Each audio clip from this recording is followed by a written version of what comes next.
Good morning, dear students. So, in the last session, we discussed about cycus reproduction. In cycus reproduction, you studied about a structure of a male reproductive organ and a female reproductive organ, that's a ovule. So, in this video, we are going to study the next part of the reproduction, that's a pollination, fertilization, embryo, seed, right? So here after you are going to study the structure of male reproductive and a female reproductive organ. Next comes pollination. So here the pollination is anemophilous. The cells of nucellar beak present in the pollen chamber disintegrate and form a viscous fluid. This fluid is cohesive in nature. This fluid oozes out of the micropyle and collects in the form of a pollen drop. So it's collects in the form of a pollen drop here. The pollen grain present in the air current at their three-celled stage are entangled in the pollination drop. As you can see in a picture here, gradually the pollen drop dries up and the pollen grains are sucked into the pollen chamber through micropyle. Further drying of this drop seals up the micropyle. Pollen drop helps in collecting the pollen grains at the micropyle in all gymnosperm. So next comes fertilization. The pollen tubes with two sperms and the tube nucleus grows downward, penetrating the tissue of pollen chamber. The pollen tube bursts and discharges its contents into the archegonial chamber in the ovule. One of the motile sperm enters the archegonial and fuses with the egg, producing a diploid zygote. In cycas, fertilization takes place with the help of motile ciliated sperm. This phenomenon is known as a zooidogamy. The pollen tube acts as a sperm carrier. It also acts as a hostorium by absorbing food for the developing male gametes. You know, hostorium is a special structure which absorb the food, right, for the further development. So here hostorium by absorbing food for the developing male gametes. So this is a fertilization. Next, embryo. The fertilization egg or a zygote in the first cell of the sporophyte. The zygote contains dense cytoplasm and a large nucleus. The zygote is diploid in nature. The nucleus undergoes repeated nuclear divisions to form hundreds of nuclei. The vacuole appears in the center and it pushes all the nuclei to the periphery. Wall formation starts from the base towards the upper side to form a small mass of cells. This mass of embryonal cells is called the proembryo. It is differentiated into three regions. The upper region is called hostorial region. Again here hostorium. That's nothing but it absorbs food for the developing embryo. The middle region is called suppressor region. It forms a long coiled suppressor and pushes the embryo into the food containing cells of the endosperm. The inner region is called a embryonal region. It contains 9 group of meristematic cells which form the embryo. The embryo consists of radicle, plumule and cotyledons, same as dicot here. So here you are find three regions here, outer, middle and inner. So next, seed. After fertilization, the ovule is converted into seed, complete.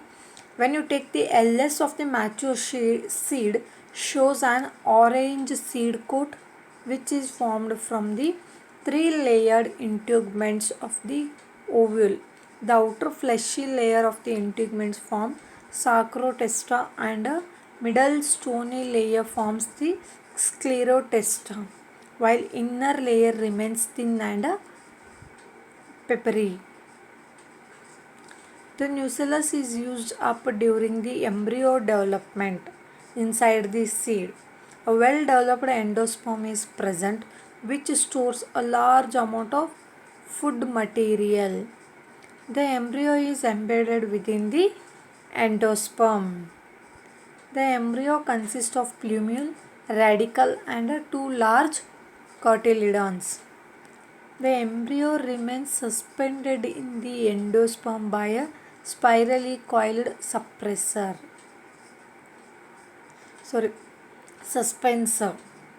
The embryo is straight.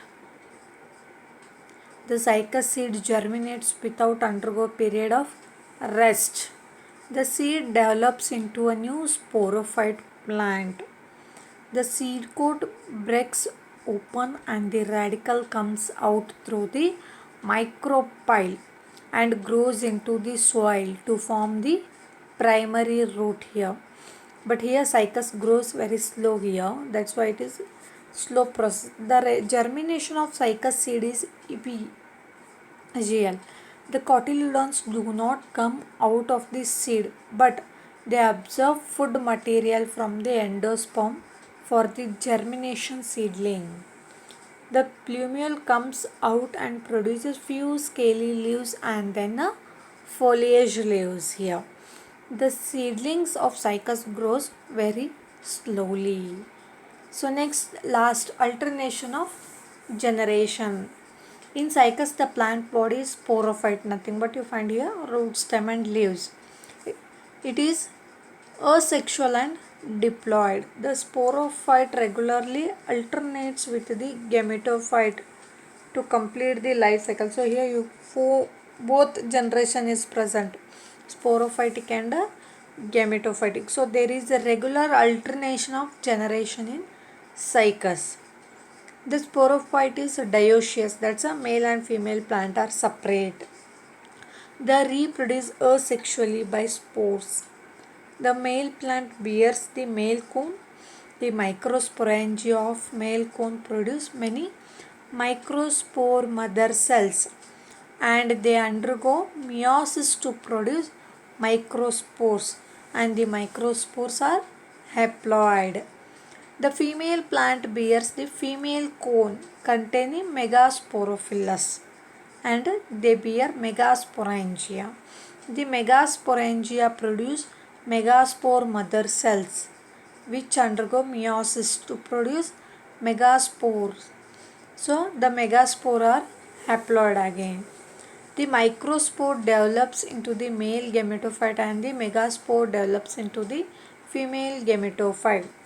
The gametophyte reproduce sexually to produce male and female gametes, namely the spermatozoids and the egg. They are haploid. The sperm fuse with the egg to produce the zygote and that zygote is diploid. It produces the embryo. The embryo grows into the haploid sporophyte and later the cycas plant body. So this is a brief alternation of the generation in cycas. So here you can see the life cycle of cycas. That's a, you find here both gametophytic generation and a sporophytic generation. So if cycas is a dioecious, that's a male plant is different and a female plant is different. So male cone which having a microsporangia and later it develops into microspore which is a diploid. Microspore mother cell is diploid, same as female strobili or cone will develop megasporangium and a megaspore mother cell, that's a diploid, and it undergoes reductional division, that's a meiosis, and to produce haploid megaspore and a haploid microspore. So again microspore develops into anthrozoites, that's a male nuclei. Megaspore develop into embryo sac, that's a egg. So male nuclei and egg undergo fertilization. Right, this is a haploid process, that's a gametophytic generation.